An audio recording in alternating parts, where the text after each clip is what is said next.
Hello everyone, welcome back to Chemistry Chronicles. This is part 3 of our pre-calculus lessons.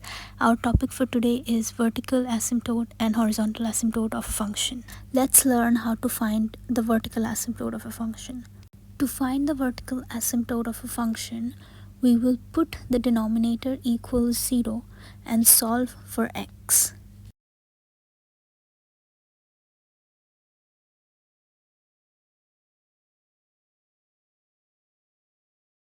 In this case, the denominator is x minus 3. So we will put x minus 3 equals 0. After adding 3 on both sides, we get x equals 3. Therefore, vertical asymptote in this case is at x equals 3. Always remember to write your asymptotes in the form of equation because it is not just a number. Next up, we have this equation where the denominator is 3x squared plus 5x minus 2. So we will put the denominator equals 0 and we will solve for x.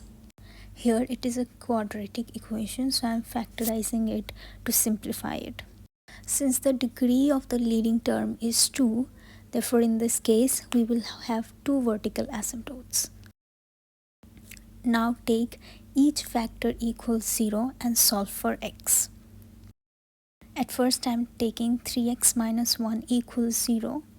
Adding 1 on both sides, we get 3x equals 0, and then dividing both sides by 3, we get x equals 1 over 3.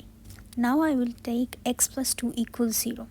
Subtracting 2 from both sides, we get x equals negative 2. Therefore, vertical asymptotes of these functions are at x equals 1 over 3 and x equals negative 2.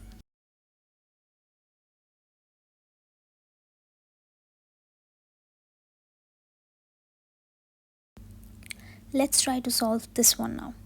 Here, x squared plus 4 is our denominator. So we will put x squared plus 4 equals 0. Subtracting 4 on both sides, we get x squared equals negative 4. Our next step is to take the square root of our number. However, you can see that there is a negative sign in front of 4. And we cannot take square root of a negative number. Therefore, in this case, there will be no vertical asymptote because we cannot solve this equation for x. So just write no vertical asymptotes.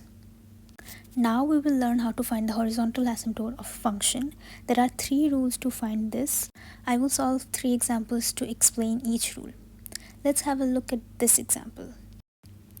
Here, the leading term of the numerator has a degree of 2 and the leading term of the denominator has a degree of 4. The degree of the denominator is greater than the degree of the numerator. In this case, the function has a horizontal asymptote at y equals 0.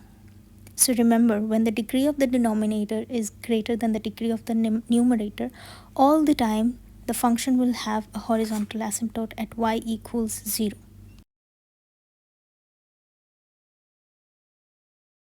Let's have a look at this example. Here, the leading term of the numerator has a degree of 3 and the leading term of the denominator has a degree of 2. In this case, the degree of the numerator is greater than the degree of the denominator.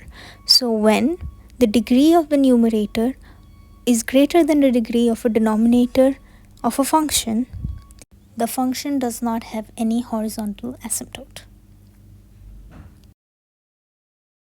This is the last example for today.